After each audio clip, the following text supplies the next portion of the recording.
ఇప్పుడు అప్పుల పాలయ్యారు, జీవితాంతం అప్పుల పాలు అవుతారని ఏమైనా గ్యారంటీ ఉందా? ఎంతో మంది అప్పుల పాలైన వాళ్ళు తర్వాత కుబేర్లు అవలేదా? ఓలడంత మంది ఉన్నారు అయినోళ్ళు. ఈ రోజు కుబేర్లు అయినోళ్ళు రేపొద్దున అడుగు తింటూ పోలేదా? తిండి లేకుండా అయిపోలేదా?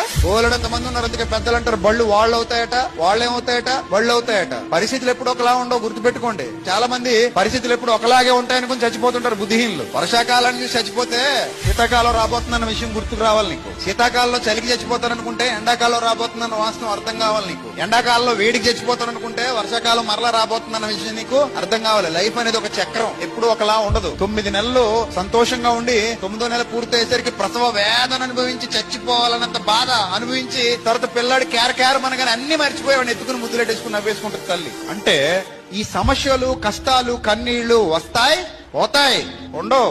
ఏ కష్టం శాశ్వత కాలం ఉండదు, ఏ శ్రమ శాశ్వత కాలం ఉండదు, ఏ బాధ శాశ్వత కాలం ఉండదు.